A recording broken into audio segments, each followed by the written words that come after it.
और बैजंत पांडा भी उनके साथ। ओम बिरला, लोकसभा के पूर्व स्पीकर, उनका आगमन होता हुआ, चेहरे पर मुस्कान, और इस भव्य समारोह का कौन साक्षी नहीं बनना चाहता Priyadarshini?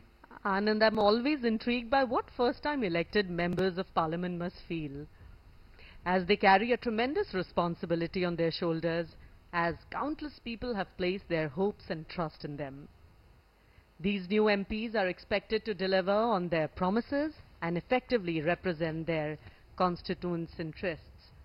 The weight of these expectations is significant, as they must navigate the complexities of parliamentary procedures. Shri Om Birla और साथ में उनकी पत्नी doctor Amita Birla.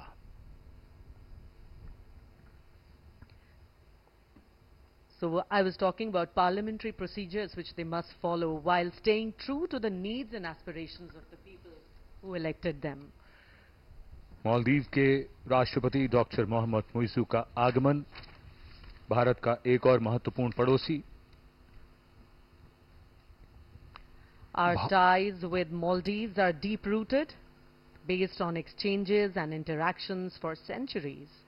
India's neighborhood first policy has deepened our bilateral ties for the common benefit of two countries and their region at large. Bharat cement और rock boulder जैसी सामग्री प्रदान कर मालदीव के बुनियादी ढांचे के निर्माण में हमेशा से सहायता प्रदान करता रहा है। एक स्थिर और समृद्ध मालदीव हिंद महासागर क्षेत्र में शांति तथा सुरक्षा को बढ़ावा देने वाली भारत की नेबरहुड फर्स्ट नीति के अनुरूप है। इन तस्वीरों में एक बात ये भी याद रखने की है कि ये भारत के पड़ोसी हैं और ये भी आपस में एक दूसरे के पड़ोसी हैं। आज का नया भारत। और अब आगमन होता हुआ श्रीलंका के रानिल विक्रमसिंघे। श्रीलंका के रानिल विक्रमसिंघे। श्रीलंका के राष्ट्रपति श्री रानिल विक्रमसिंघे का आगमन आज के इस महत्वपूर्ण अवसर पर हमारे विदेशी मेहमान एक एक करके यहां पधार चुके हैं।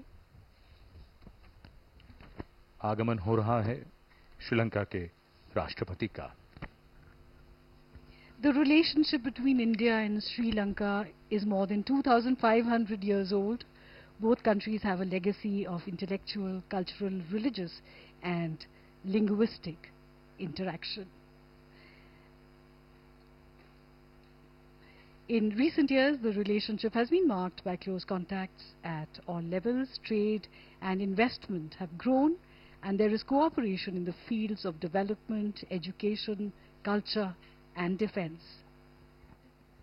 अमेरिका और ब्रिटेन के बाद भारत श्रीलंका का तीसरा सबसे बड़ा निर्यात गंतव्य है।